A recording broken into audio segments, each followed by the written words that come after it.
This video is brought to you by TrendMiner Pro.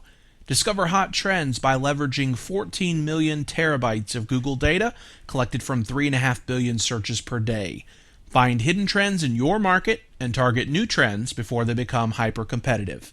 To increase your traffic, conversions, and sales, you need the competitive edge given to you by TrendMiner Pro.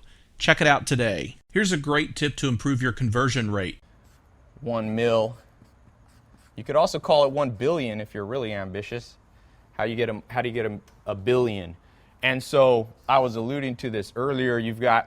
I'll draw like a little mind map, So like here's you've got the next big idea, you've got the next Snapchat, you've got the next Netflix. There's a good book called The Self-Made Billionaire by this Cohen guy, and he calls it the blockbuster idea. So an idea that can break out. Like Zuckerberg went from 4 people on the Facebook to then he dominated 60% of his school, Harvard. Then he jumped to all universities, and he had about 60% market share. And then he went up to, now they just passed 1 billion customers, and almost everybody, Facebook is like definitely an example of a blockbuster idea. So here's you now, and it's like most people don't understand that it's this progression, but it's not that linear, and that's the problem. Like the progression that most people think. This, by the way, is the difference between a plan and a strategy. Most people have a plan at best, but they don't have a strategy. I was just reading this book, The Liberator by Kershaw, about General Felix. And these guys, he had 75,000 of his men killed in one battle in Italy. And this dude was a tough dude. And even though he had this high casualty rate, as we know, the Allies won the war. And it's because the Allies had out-strategized Adolf Hitler. So Hitler and the Germans were good at strategy, but a plan is like linear. We're going to take this, we're going to do this, this, and this. And the best laid plans of men, as the famous poem goes, they don't work out. So strategy is like A-B plans. This happens. If it doesn't work, you move to this subset. You've got these reinforcements come in. And I was talking about the real deal is not linear like this, where you go from your idea to 1 million people being your customer.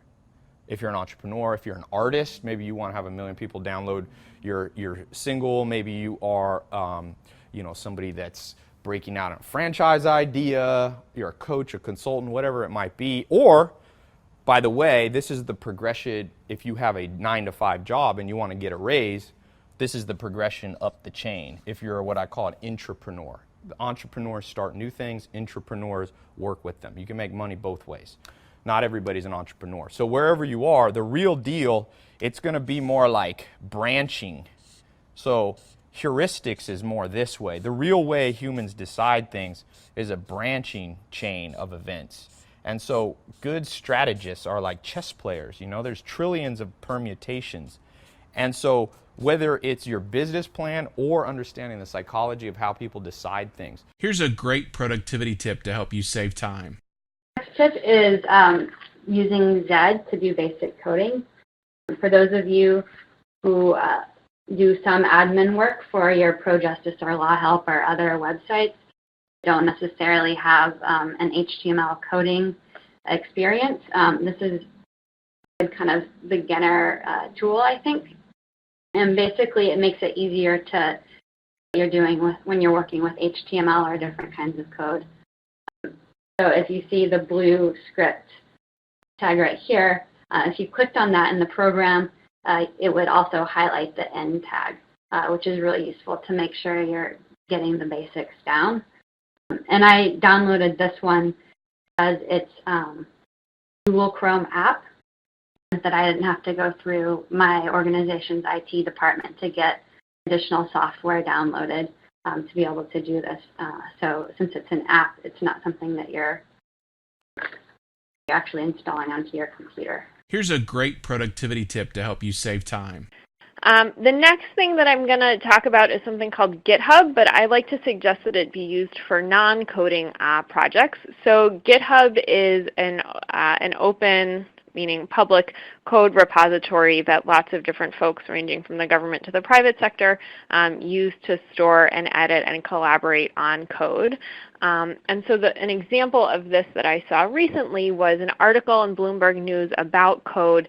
It was just about, I think, the world, that tech world in general. And so someone submitted a change to the article, so they posted it on GitHub, and she wrote comments. So it didn't go in the comment section of the article. That's not where it went, but it was, here's something that she wanted to change about the article, and could submit that change. And then, as you can see from this slide, Paul, the author, ended up actually using that in his piece.